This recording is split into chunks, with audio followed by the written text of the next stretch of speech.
aliota ndoto ya ajabu, alishindwa jinsi ya kufanya.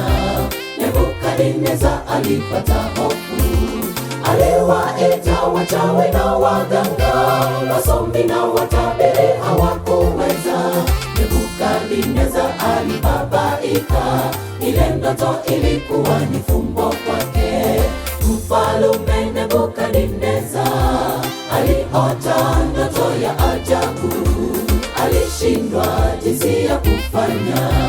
Nebukadneza alipata hofu, aliwaita wachawi na waganga, wasomi na watabiri hawakuweza.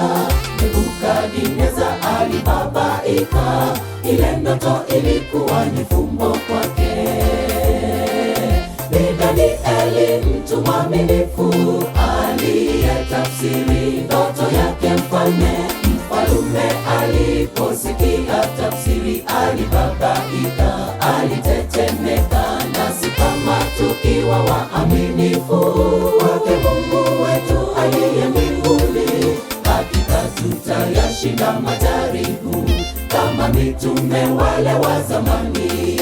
Ni Danieli mtu mwaminifu, aliyetafsiri ndoto yake mfalme. Mfalme aliposikia tafsiri alibabaika, alitetemeka. Nasi kama tukiwa waaminifu kwake Mungu wetu aliye mbinguni, hakika tutayashinda majaribu kama mitume wale wa zamani.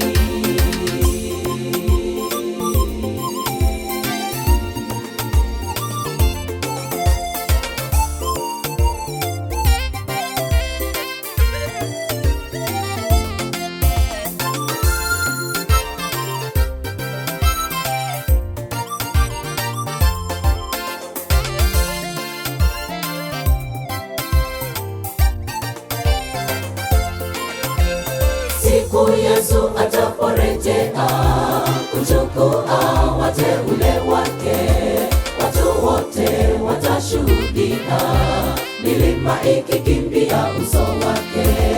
Hakuna utawala utasimama mbele ya hasira yake Mwokozi Yesu.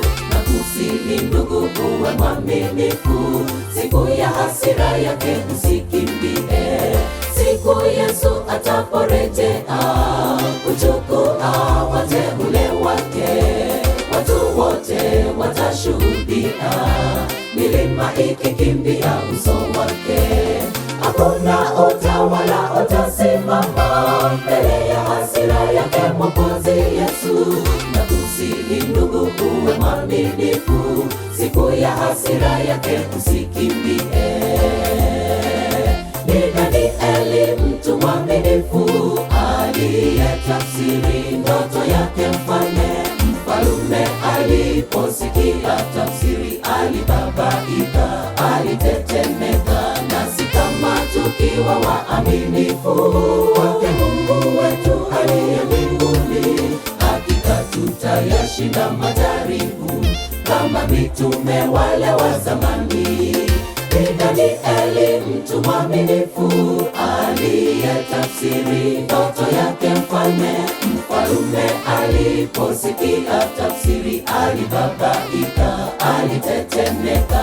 Nasi kama tukiwa waaminifu kwake Mungu wetu aliye mbinguni, hakika tutayashinda majaribu kama mitume wale wa zamani. Ni Danieli mtu mwaminifu, aliyetafsiri ndoto yake mfalme. Mfalme aliposikia tafsiri alibabaika, alitetemeka. Nasi kama tukiwa waaminifu kwake Mungu wetu aliye mbinguni, hakika tutayashinda majaribu kama mitume wale wa zamani.